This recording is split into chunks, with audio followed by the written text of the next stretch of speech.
deal with miracles cannot provide for us. Second principle.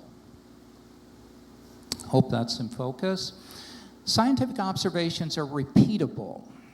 This arguably is more a corollary of the uniformitarianism principle than a distinct first principle, because it follows that if natural law acts the same way at all times and in all places, that I or anyone else can repeat the experiment. When I submit a paper to a scientific journal for publication, it always has a materials and methods section that describes exactly what I did to get that particular result. If it doesn't have a materials and methods section, it would be immediately rejected. In contrast, one never sees a materials and methods section in a religious tract. It just doesn't work that way. Third principle. Scientific theories must be testable, and to be more explicit, they must be falsifiable. And this is the heart of the scientific method. I alluded to this a few moments ago, and this is perhaps the central tenet of the scientific method. Popper's so-called line of demarcation between science and non-science, between science and religion.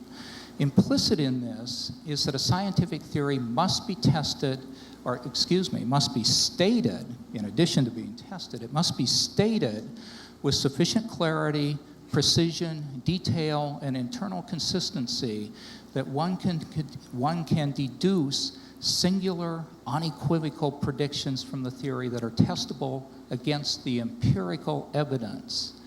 The book of Genesis suffers badly in this regard.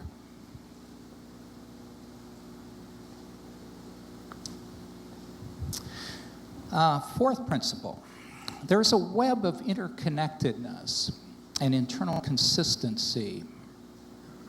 Theories in all branches of science must be consistent with all the theories and empirical evidence in all other sciences.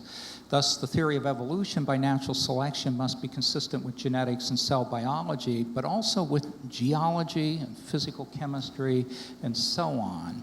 If this isn't true, there's something wrong with one of the theories or some of the data. So a really interesting example of this involves the history of Darwin's theory itself, which, although somewhat initially successful, that is Darwin's theory, the publication of the joint Darwin-Wallace papers in 1858 and the publication of The Origin of Species in 1859, Darwin was essentially dead by the year 1900, so proclaimed by Alfred Wallace himself. Why was it dead? Because it was inconsistent with a widely accepted theory of the age of the Earth and an incorrect theory of inheritance based on the notion of blending inheritance. The theory of the Earth's age was promulgated by Lord Kelvin of the temperature scale, one of the most prominent physicists of his era,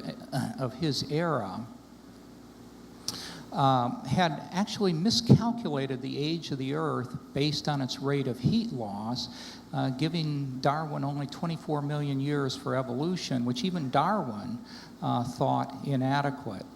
It turned out that the physicists based their calculations on an incorrect theory, and that Darwin was right when he wrote in a letter late in his life that he somehow sensed the age of the Earth was greater than Kelvin had allowed.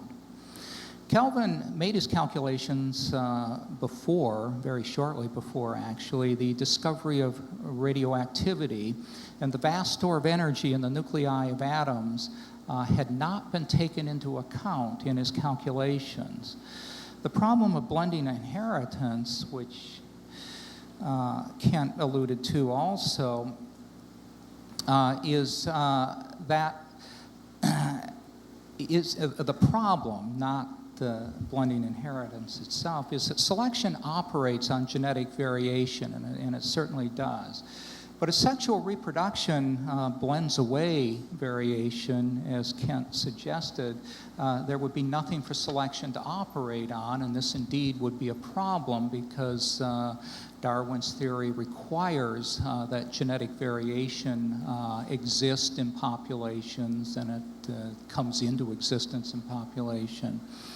But this was a falsification, as it were, of Darwin's theory towards the latter part of the 19th century. And Mendel's theory, which was rediscovered in the year 1900, provided a sound genetic foundation upon which a theory of natural selection could operate, and actually led to the rebirth of Darwinism, which is being so intensely battled by creationists today. Final point is that scientists are reductionists. That is, all natural phenomena can be explained in simpler terms. And I would say that scientists are incorrigible reductionists. This may not exactly be a first principle of science, but it's certainly part of the sociology of science, the culture of science.